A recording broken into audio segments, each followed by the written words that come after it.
ہم اپنی مرضی پر نہیں چل سکتے.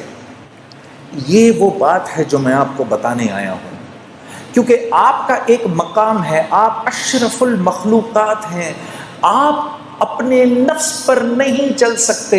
اگر نفس کہہ رہا ہے کہ سوتا رہے، فجر گزرتی ہے تو گزرے، یہ آپ نہیں کر سکتے. چلو ایک سیکنڈ کے لیے، صرف سمجھانے کے لیے، ہم آخرت کی نہیں دنیا کی بات کرتے ہیں سمجھانے کے لیے.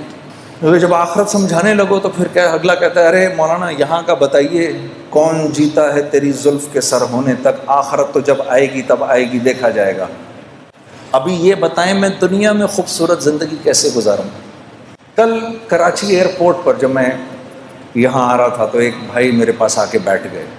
ہم مسجد میں نماز پڑھنے لگے تھے تو وہ میرے پاس بیٹھ گئے. مجھے کہنے لگے، مجھے بتائیں میں دنیا میں ایک خوبصورت زندگی کیسے گزار سکتا ہوں. میں نے کہا میں اگر آپ کو یوں بتاؤں اور اگر آپ میری بات پر عمل کر لیں تو آپ یقین کریے کہ اللہ رب العزت کی ذات، اس کی یہ منشا ہر وقت کی منشا ہوگی کہ آپ کی زندگی ایک خوبصورت زندگی بن جائے. اور جس کے لیے اللہ رب العزت طے فرما لیں کہ اس کی زندگی خوبصورت ہوگی، ساری کی ساری کائنات مل کر اگر اس کی زندگی کو خراب کرنا چاہے، اس کو پریشان کرنا چاہے تو نہیں کر سکتی. اور اگر اللہ یہ فیصلہ فرما لیں کہ نہیں یہ نافرمان ہے، اس کی زندگی میں اس کو ہم خوف اور غم کا لبادہ پہنائیں گے ہی، 7 ارب انسان اگر مل کر آپ کی زندگی کو خوبصورت بنانا چاہیں تو نہیں بنا سکتے. اس کو کہتے ہیں لا الہ الا اللہ. یہ ہے لا الہ الا اللہ، کہ میری ہر حاجت اللہ کی ذات سے جڑی ہوئی ہے. اگر میں اپنی حاجت کو چیزوں کے اندر ڈھونڈوں گا تو میں پریشان ہو جاؤں گا. اگر میں یہ سمجھوں گا کہ میرے بھوک کا تعلق میرے معدے سے ہے تو پھر میں مخلوق سے جا کر اپنی ضرورت کو پورا کرنے کی کوشش کروں گا. مخلوق تو خود ضرورت مند ہے، انہیں تو خود ضرورت ہے، وہ تو خود بھوکے ہونے والے ہیں تھوڑی دیر کے اندر، اس کو تو خود بھوک لگنے لگی ہے تھوڑی دیر میں. میرے دوستو، بھوک آتی ہے اللہ کے بھوک کے خزانوں سے، اس کا تعلق معدے سے نہیں ہے. آج تو یہ بات اتنی عجیب ہے کہ اس بات کو کرو بھی تو مسلمان کی اولاد بھی آپ کی شکل کو ایسے دیکھتی ہے کہ جیسے پتہ نہیں کون سی انوکھی بات کہہ رہا ہوں میں. لیکن یہ سچ ہے، یہ اللہ کی سنت ہے، اس نے کبھی تبدیل نہیں ہونا. میرے بندے، وَفِي السَّمَاءِ رِزْقُكُمْ وَمَا تُوعَدُونَ، جو رزق تو اپنا دنیا میں ڈھونڈ رہا ہے اس کا تعلق زمین و آسمان سے، ساری کائنات سے نہیں ہے. یہ تو ہم آسمان سے اتارتے ہیں تیرے لیے، پھر تو جھوٹ کیوں بولتا ہے. اب وہ مجھے نوجوان کہہ رہا، مجھے بتائیں میں کیا کروں. میں نے کہا بھائی دیکھو، دنیا میں اگر اللہ کی مان کے چلو گے تو یہ اللہ کا وعدہ ہے کہ اللہ تمہیں حیات طیبہ دیں گے. اور حیات طیبہ اور زندگی کا نام ہے.